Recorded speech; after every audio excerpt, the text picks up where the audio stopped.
जय श्री माताजी। ऑनलाइन उपस्थित सभी साधकों का हम स्वागत करते हैं। सर्वप्रथम सामूहिकता में कुंडलिनी चढ़ाकर बंधन लेंगे।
तीन महामंत्र और श्री गणेश मंत्र का उच्चारण करेंगे।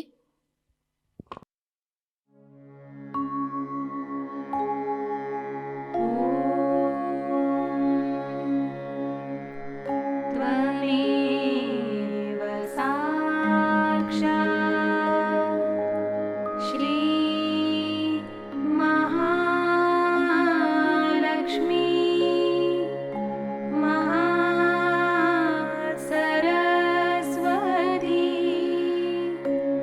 महाकाली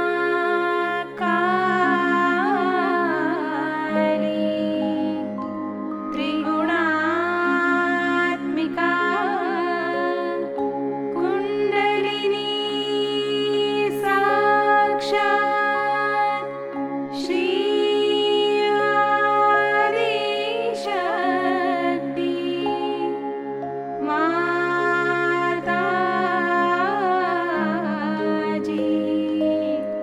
श्री निर्मला देवी नमो नमः।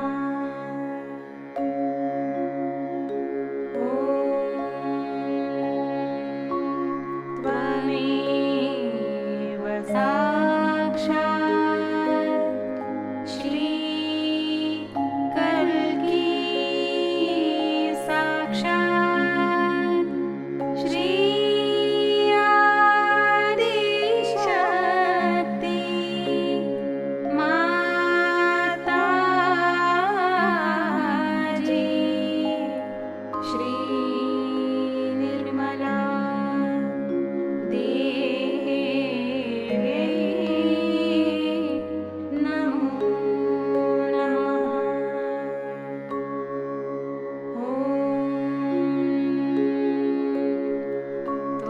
त्वमेव साक्षात् श्री कल्की साक्षात् श्री सहस्रार स्वामिनी मोक्षप्रदायिनी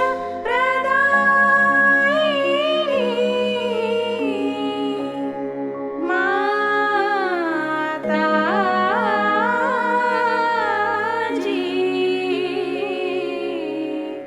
श्री निर्मला देवी नमो नमः।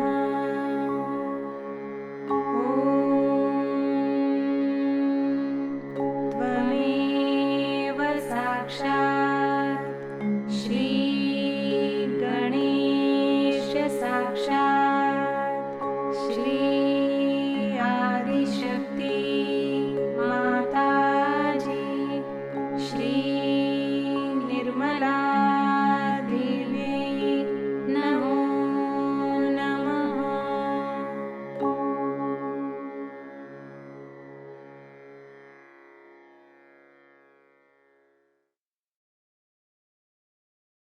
लक्ष्य केंद्रित करेंगे हमारे सहस्त्रार पर। श्री माताजी, कृपावंत होकर हमें निर्विचार अवस्था प्रदान कीजिए।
इसी अवस्था में हम परम पूज्य श्री माताजी की अमृतवाणी को ग्रहण करेंगे।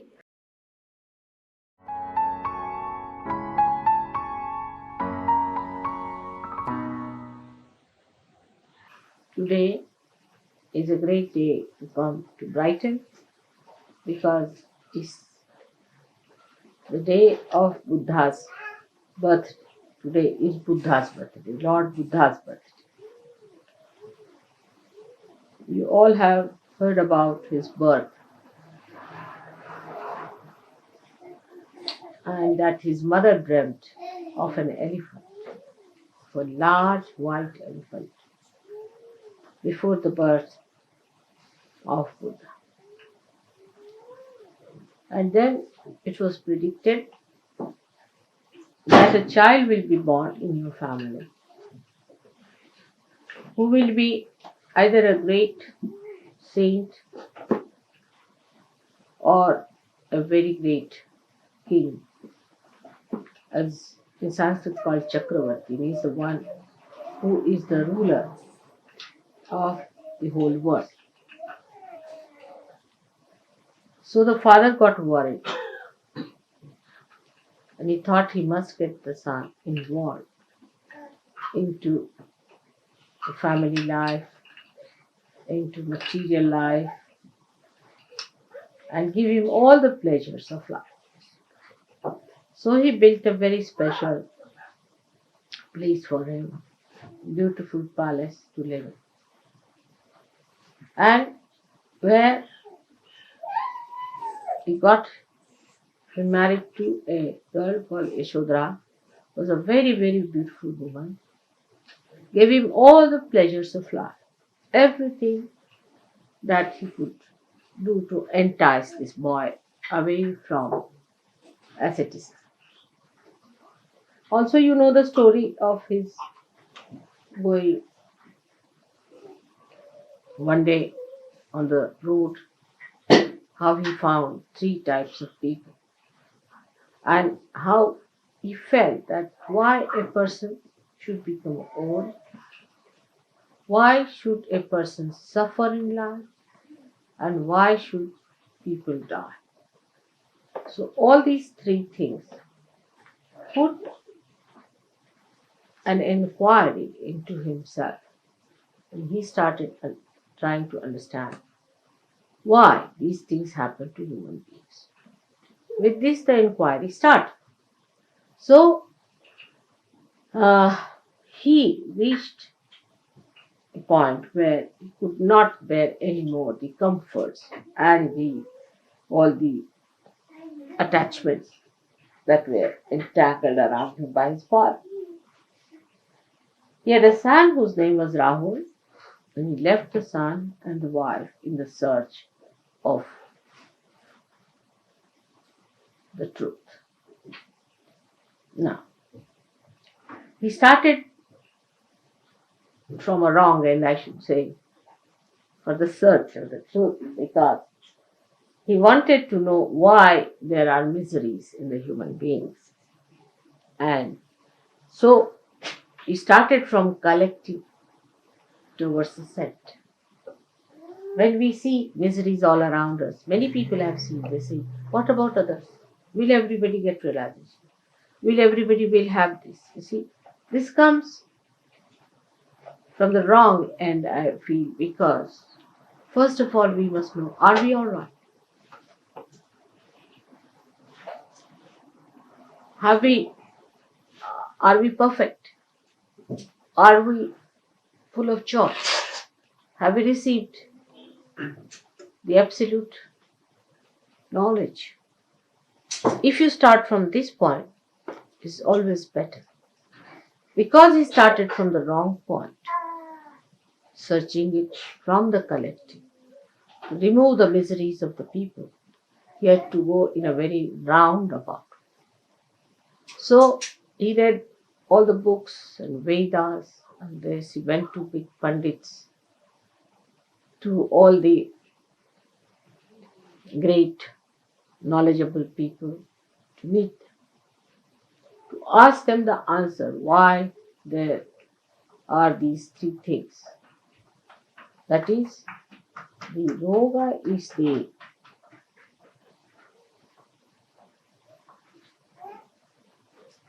health or miserable physical body, then the death and the old age. Went and asked so many people, and they said, you have to die because you are born. And then they said that you have to become old because you are born like that. And you have to suffer because you commit sins. He was not satisfied with his answer. So he went on searching and searching and searching. And then he got tired, absolutely fed up. When he went to a place called Gaya, very near Patna it is. I've seen the place and the tree. And he sat under a banyan tree where he slept off because he got so tired of his seeking. And after the sleep, he got up and suddenly he got his realization. And he thought the whole drama is over. Now his mother herself was Adi Shakti, who gave him the birth. And she died just after the birth of the child. And he got this realization. Now at that time, when he got his realization, there was nobody to tell him what it is, that what it means. Realization is nobody to decode or talk about anything that was to be understood by him. But because of his tremendous seeking and such ardent desire that the Shuddha Ichha, the Kundalini itself, rose. But of course, the Adi Shakti blessed him and he got his realization under the banyan tree. Now, any incarnation which came on this earth had to samayachar, according to the time, the need of the time had to act. Firstly. Secondly, the need of the incarnation to come on this earth was first created in the human being. So, supposing at a time when there was too much of ritualism, Brahmanism, or priesthood, and people were trying to take everything onto those artificial rituals and all that, an incarnation had to come on this earth to correct those ideas. Like Krishna came at a time when he said, this is all Leela, Puja and everything he cancelled. Nothing doing, no Puja, nothing. You just have Ras, enjoy yourself. It's all a joke going on, see. So he brought that concept at that time in the awareness of people that the whole world is a Leela, is a play of God's own whims. So you just enjoy it. And that's how he created this wonderful festival of Holi, which we had in Delhi. I don't know. Any one of you who was there for the Holi? No. You were there? 2 years. No, but this time you were not there. You might get the pictures of that. So in the same way, when Buddha came in, first problem was that he thought that it's better not to talk about God. Because in his search, everybody told him the answer was, oh, it's God who does it.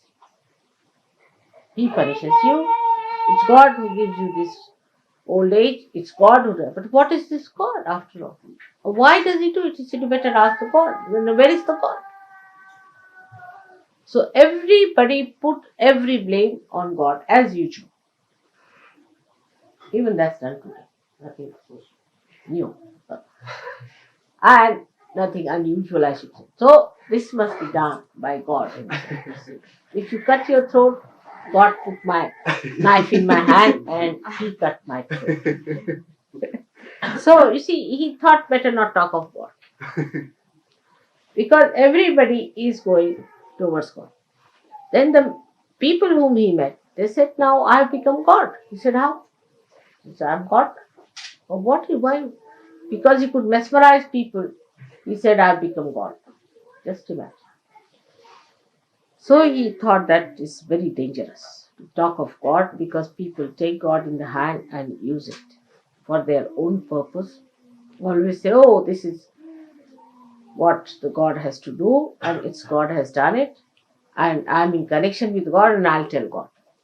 So he got a fright and he said, it's better not talk about God because that puts the attention of the people on ritualism, artificial things. They are building temples after temples and just doing all these horrible things which one should not do. Like if you go to the south, you'll find the in the temples, they shave their heads of the leaves. They shave it completely.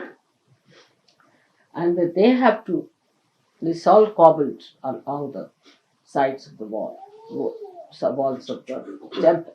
And the ladies who shave their head are just rolling along the sides. You see. They have to do it sometimes 1008 times, rolling.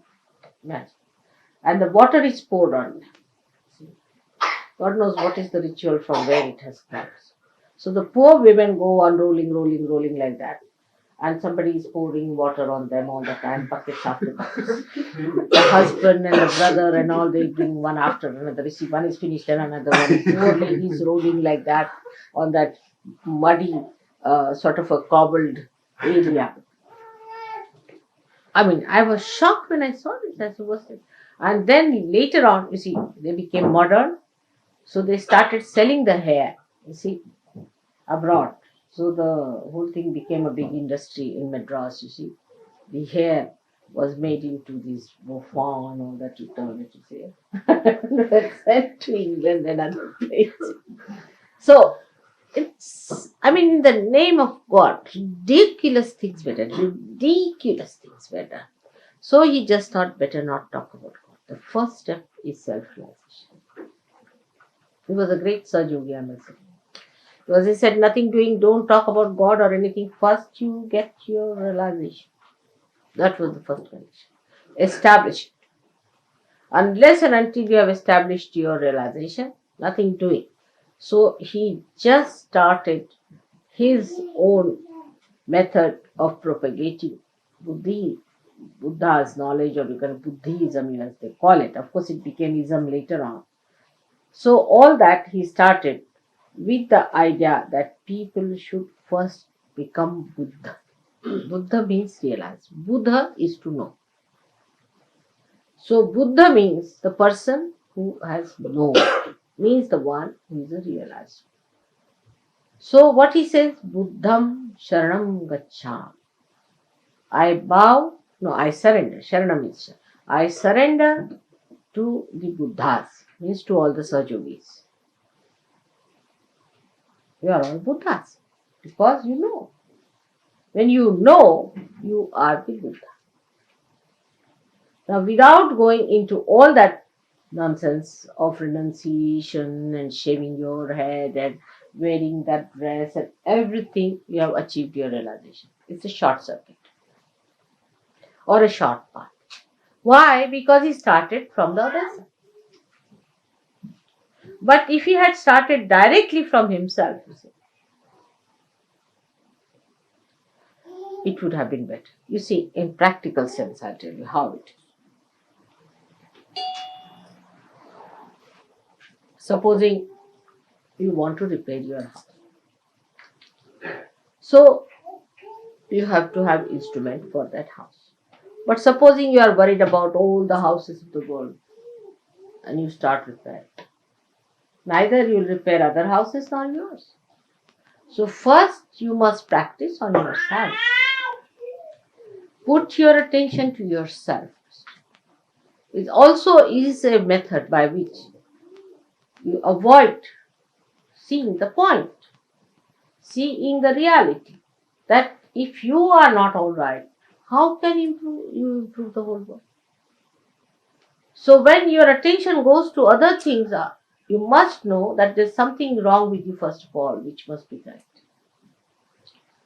And that's why it took him so much time to go round and round and round. He had to give up his wife, give up his family, give up everything and get to realization. Because by giving up everything, he realized that it is he who should achieve. It's a very circuitous way. But you can just say it doesn't exist anything, first let me get all right. That's Sahaja. Now what happened? That became a method for people to achieve God. Many people think that you must suffer like Christ to achieve God. You must renounce the world, then achieve God. Actually, renouncing the world and all that is just a myth. How do you renounce the world? It's myth. What are you renouncing? I mean, in any case, you can't carry this with you, can you? I mean, can you even carry, I would say, even a thread? Nothing. When you come like this. You are born closed fist. When you go, the hands are like this also. Have you ever seen a dead corpse? The youngest has his hands like this. Nothing empty. Just going like this. So you don't take anything from here. So this renouncing this, I renounce that, I renounce that, I give up this, I give up my wife, I give up that. Has no meaning. Because it's a state of mind in which your being becomes, I don't know the English word for that, which doesn't stick to something. What is it called? No. You see, any substance that doesn't stick to anything. I mean, we have all kinds of stick plastic. Unattached. Unattached. No, but that quality. There's a quality of the temperament which doesn't stick to it. Doesn't stick to anything. I mean, you put it here, it will come out. You can say the soap or something like that. Like mercury, mother. Huh? Like mercury, it just flows. Like mercury. But mercury also you can apply sometimes with heat. But this is something beyond mercury. It's absolute. Which doesn't stick to anything. You see? You just become like that. Oh, you do wear this, you wear that, you have this, all right. You are never. The name of the goddess is Nirmama. Nirmama. That for her nothing is her own. You see, she doesn't stick to it. She is in everything, but she doesn't stick to anything. For example, now see the light here. It's not sticking to anything, it exists by itself. Doesn't stick to anything. This is the nearest you can say, it doesn't stick to anything. Anything tries to stick it, you see, gets burnt. That's a good idea. So this is what it is. This is called an enlightened person. Doesn't stick to it. And whatever tries to come very close gets burnt off.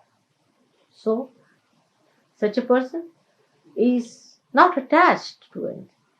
But that's not a mental thing that you can do that, oh, I'm not attached to you. See, it's very common in this country, especially, I hate you. But you can't hate anyone. How can you? And nor can you love anyone because the attachment cannot give you both the qualities. You see, because you are attached to someone, you say that you hate, simultaneously you are loving that. Because these are the dual qualities of attachment. See? So once you have attachment, you have both things. One moment you hate, another moment you love, another moment you hate, then you love and you don't know what's the matter with yourself.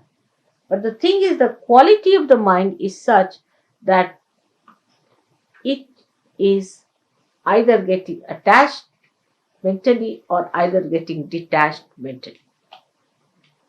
But actually, anybody say you love someone very much. No, you don't even die together. Whatever you may try, you cannot die together. One person has to die earlier, another has to die later. So the answer to his question that he asked was, why all these things are caused? So he said, it is because of desire. Because of human desire, all problems are caused, like the death, like the old age, or the sickness are caused by desire. Now see in Sahajayoga language how we should understand him. Is the desire, as you know, is the left side. Left side gives you death. When the left side is very much used, you get to death ultimately when it is exhausted. When the left side is out, desire, you also get sickness. And when the left side is used too much, you get your old age. Of course, the right side is the one which does it, but the left side is the originator. If you have no desire, you won't go into the right side. First is the desire. The starting point is the desire. He reached the point all right, but he didn't clearly say what desire means. Desire means the left side. When we have the pure desire, which is the Kundalini, then all these things are neutralized. When the Kundalini rises, the pure desire, the real desire, the only desire, it gives you the absolute by which you don't get old, you don't die, and you do not get sick. Because you achieve that which is eternal. It does not die. You become the spirit. When you want to die, you die. When you want to be reborn, you are reborn. And you have that realized temperament within you. It does not die. That's what you take with you. Now you take your realization with you when you die. So what he tried to say was to build up that we should not have any desires. Now, because, you see, his passage was like that. He went from one to another, giving up this desire, that desire, that desire, that desire. Ultimately, he came to Kundalini. It's the same. Yan neti neti vachanai nigamo avochus. When you got saying not this, not this, not this, not this, not this, then you go to a point where you say, then what ultimately left is the desire, which is the pure desire. The desire that is the Kundalini. Say, for example, you say, I'll have a house. No, I'll not have a house. I'll have a car. No car. No, I'll not have a wife. I'll not look at any woman. I'll have nothing to do with it. I'll give up this, give up that, give up that, give up that, give up that. Till you reach a point where you are at an absolute point. And there you realize that the Kundalini rises. But I think it is going too far. Why not start from the Kundalini, right? Yeah. It's a simple thing. So Sahajayoga is the other way around stuff. Is that you better start from the Kundalini and neutralize all your left side. You see the point now? That's why Buddha was always regarded as an atheist. He was not. He was not an atheist. But as a matter of policy, he and Mahavira, they were contemporary. They decided, let's not have the name of God anywhere near. Because once you start the God business, big philosophies are built and people just start claiming it. I mean, they become that. Actually, anybody who reads Gita becomes a sort of a Krishna. Shri Krishna himself is the way he talks. People, I mean, you can be shocked the way they talk. As if they are Shri Krishna giving an advice to Arjuna, sitting on a chariot. They behave in that manner, their style is like that. I met one fellow called Chinmayanand. And I was amazed, the way he was talking. I was surprised. I mean, he was just behaving like Sri Krishna, of course, horrid looking. But he thought he was Sri Krishna himself. You see. So that's what identification takes place with human beings. When they start talking about God or his ways and others. So he said, all right, put that out. Just talk about self-realization. That's the first step. And Mahavira joined hands with him. It helped that time very much. To all the people who were in the name of ritualism, you see, they would say it's very difficult, Hinduism is the most difficult. You have to fast on Sunday because of the sun, Monday because of the moon, Tuesday because of the Mars, like that went on. And when do you eat your food? If you have to achieve God, then you have to take your bath at 4 o'clock and do this and do that and shave your head and then you become a sannyasi and you can't eat this and you can't eat that and you can't do that. All those things, ritualists, they start. But he felt that supposing if you take to sannyasi, So half of your desires are finished. You are a sannyasi. You are doing God's work, and there is no need to have a family or anything. So half of your desires are finished. If you have a family, then you want to do something for the family. You have to look after your family, and all that is to be done. But he did not realize that he was a realized soul. Others were not. You see, if a realized soul does that, it has no difference to him. Whether he has a family or no family makes no difference to a realized soul because he is not attached. But to a person who is not a realized soul, supposing he'll give up his car, he'll give up his house, go to the Himalayas.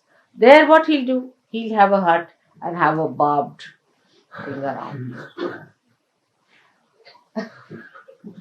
Then he may think of a Georgian style of a hut. Because according to them, Georgian style is unpretentious. So we can have, after all, we are sannyasi. That's typical. I tell you, all our Western mind is behaving in that way. If you see that we should be unpretentious, you see, it's very fussy. Is the word they will use. If you put even a little, it's very fussy. They want everything to be plain, bland. You see, but what about inside?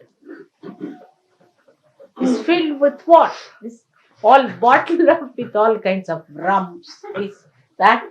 But the outside should be absolutely bland. The food should not be, if possible, just get it in its natural form. If not, don't have any taste in it. It should be so bland that any guest who comes to your house must starve.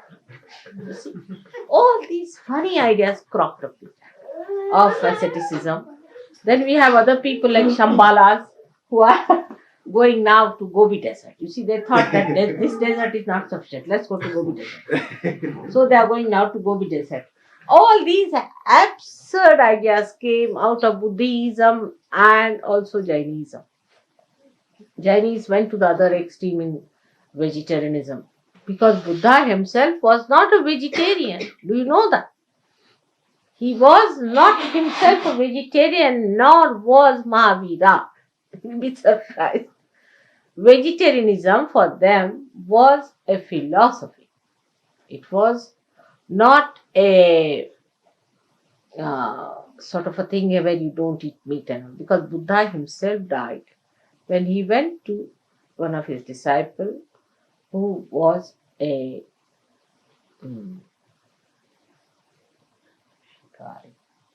hunter. And the hunter had killed a wild boar. And he said that the wild boar has been killed just now and it will take some time to cook. It's rather half done. I mean, he being an Indian, he could not eat that half done thing and he got diseased I think this liver or something got into problem and he died of that. See? I mean, I can't eat half done myself, you see. This is half done now. Half done is a horrible stuff, but we eat because it is unpretentious, you see, or some sort of a thing. People have idea it's not, it's very next to the nature. You see, this is what is coming, but is all deliberate. You are attached inside. Outside, if you behave like that, you are not going to become that. Like hippies have an idea if they live like primitive people, then they become primitive. You cannot, your brain is modern. Just by living, you see, wearing a wig like a hippie, can I become primitive? I cannot, my brain is modern, you see. That's what people don't understand, that we are too deliberate. And all these deliberations can be only reduced if your self comes into your attention. Otherwise, all these are just our mental projections. So all this sannyasa and all these ideas came. Gradually, everyone who came on this earth, people have really made a mess out of them. And Buddha's mess has gone to such an extent that if you see that, you'll be shocked. It went into many formations. But I heard from my son-in-law that he went and visited some of the caves where the very early Buddhists lived, in the caves, because They were not supported by kings or anything, so they had a very bad time. And they used to live in the caves.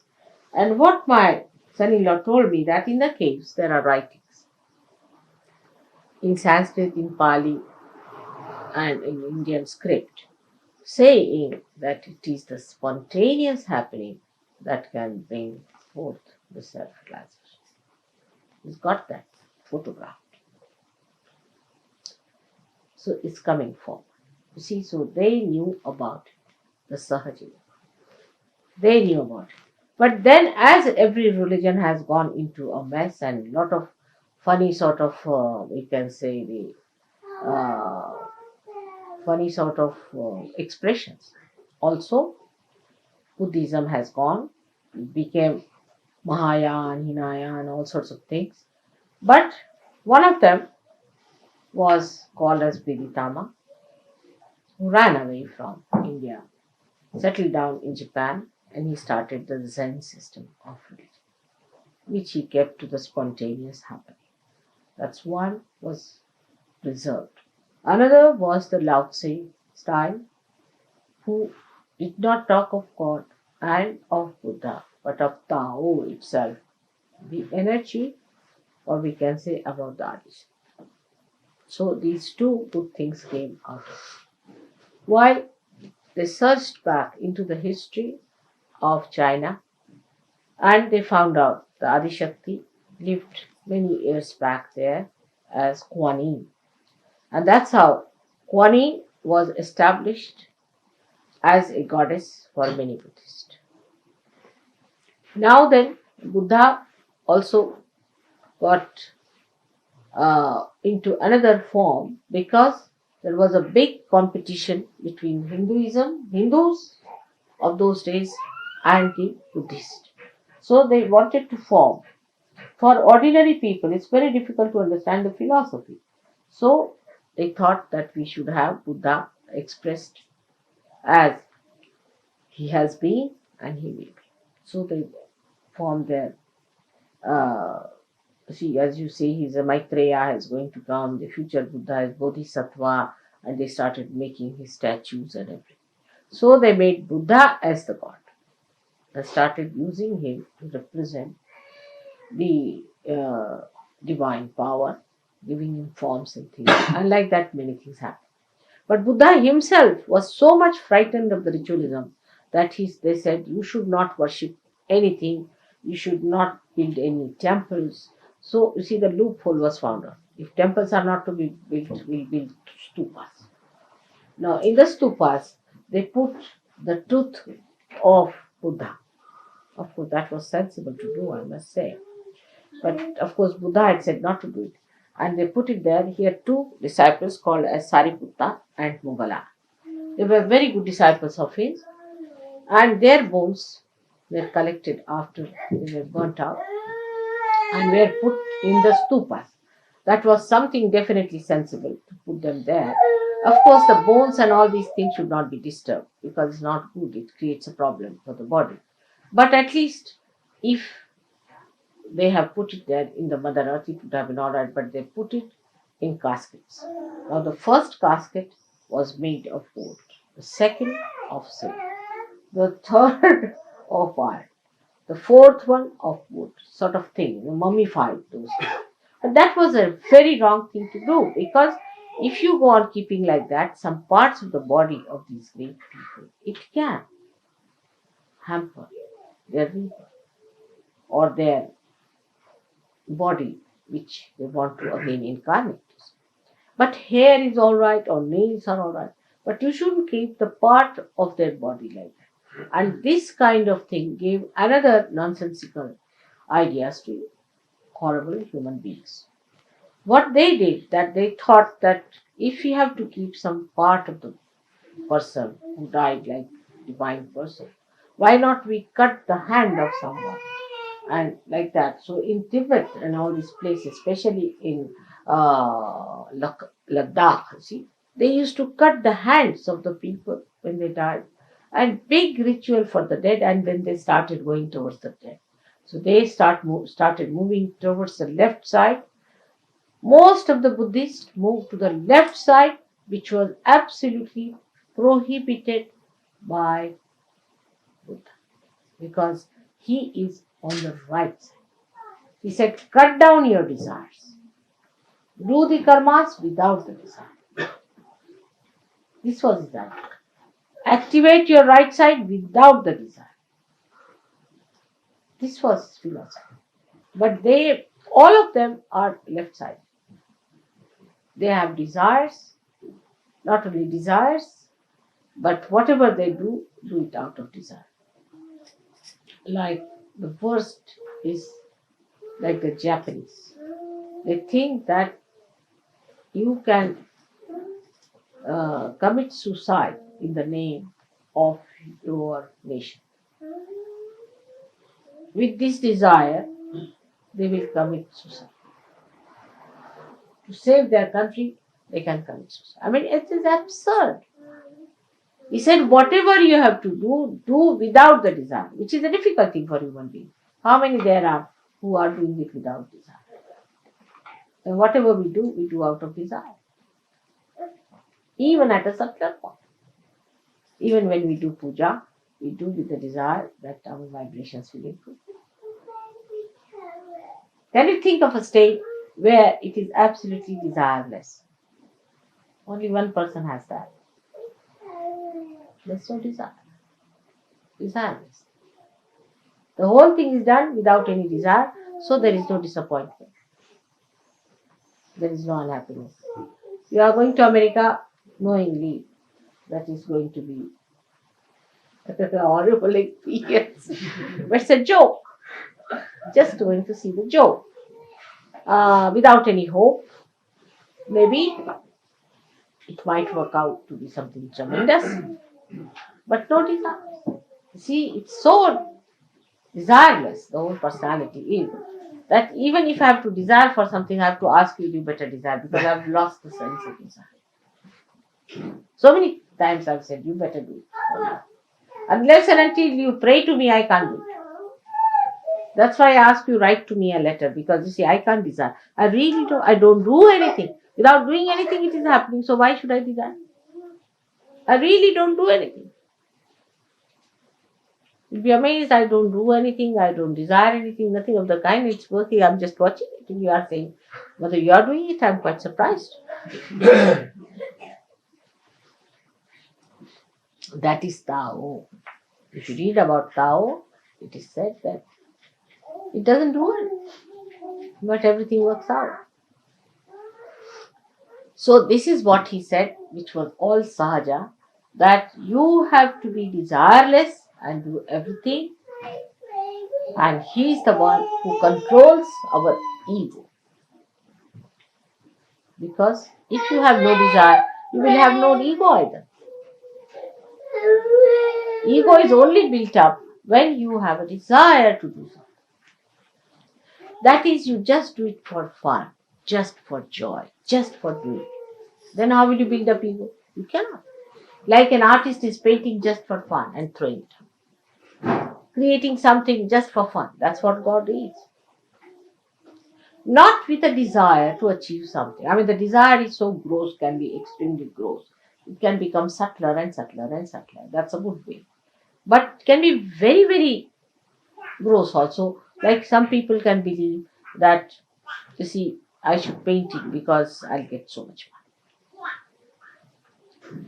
Or I can sell it to somebody who may be the worst man, but I'll sell it because I can get more money. That's absolutely the grossest of all, you see. That you can go to the most sinful things. I mean, I don't know. There can be even worse desires than that. Can be very many. But on this auspicious day, we should not think of them, which are there like that. But minimum of minimum, if we come, just do your puja just for the joy of it. Not with any desire. Just for the joy. I mean, we are doing so many things like that. For example, we enjoy each other's company. Just think of that. We also, yogis, are enjoying each other's company. What's this for? Nothing at all. There's nothing. Just we are enjoying it without any desire. Just for enjoyment's sake, enjoyment. When that purity comes, you see, in our temperament, that we do everything without any desire, we have got rid of our ego.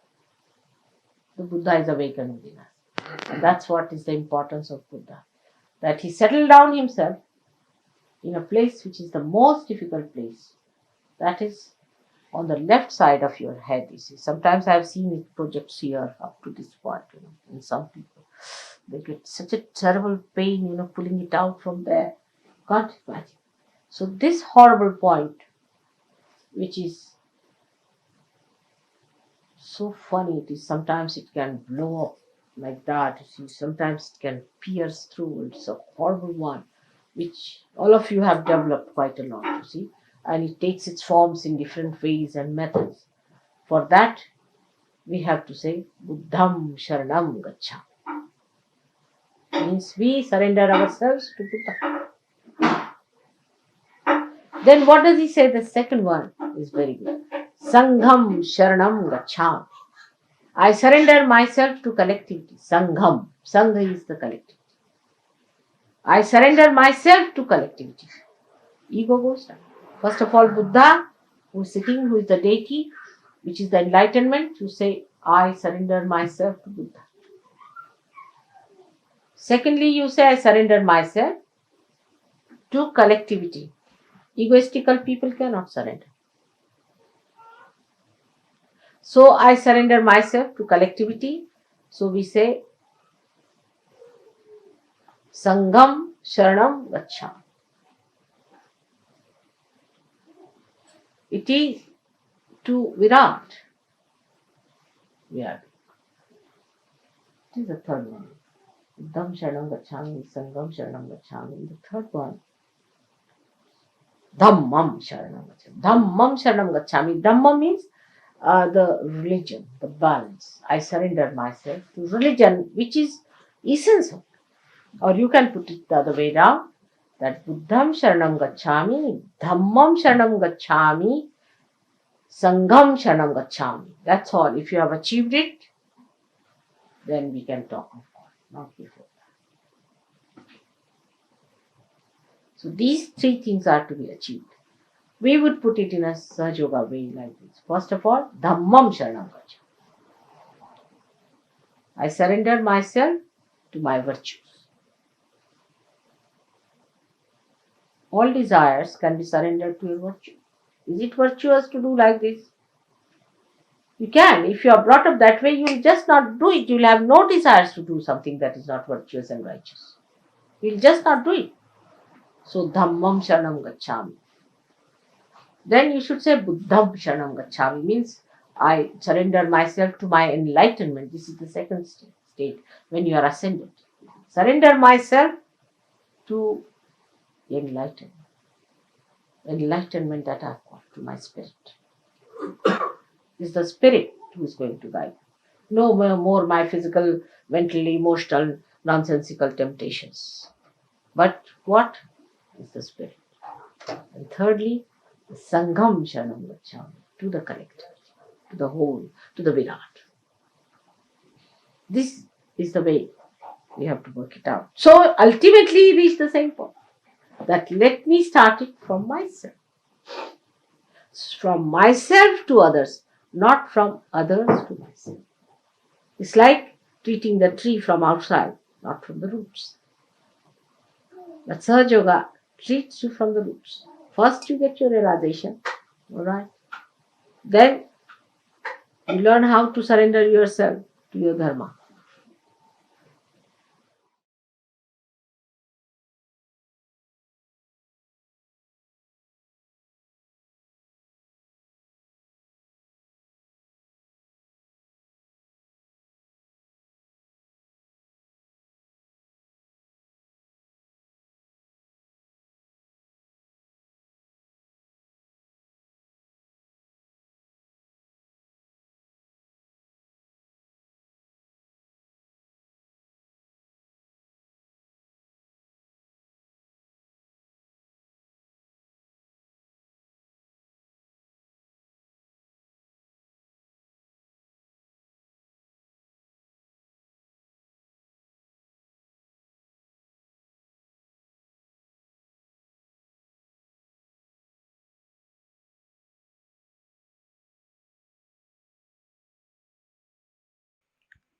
परम पूज्य श्री माताजी,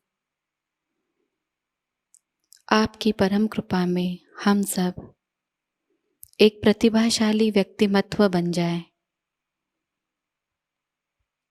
श्री माताजी, आपकी परम कृपा में हम सब आपके श्री विराट स्वरूप के अंग प्रत्यंग बन जाए।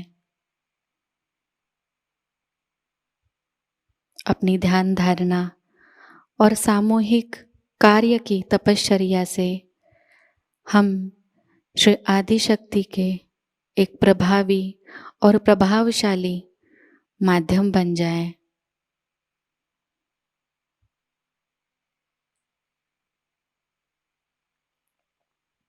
परम पूज्य श्री माताजी, आज का यह सामूहिक ध्यान हम आपके श्री चरणों पर समर्पित करते हैं। कृपावंत होकर हम सबको और इस संपूर्ण विश्व को आशीर्वादित कीजिए।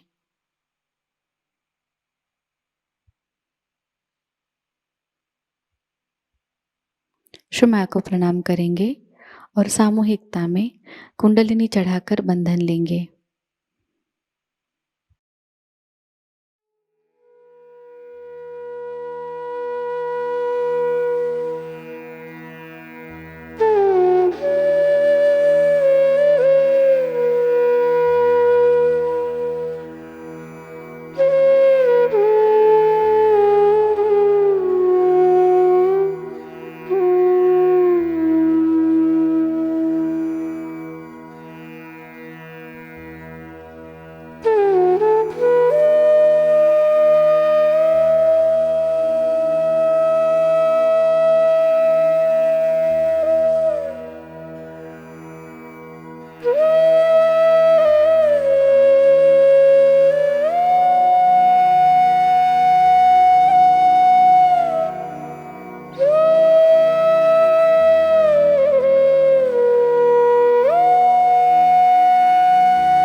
आज का यह ध्यान केंद्र यही संपन्न होता है।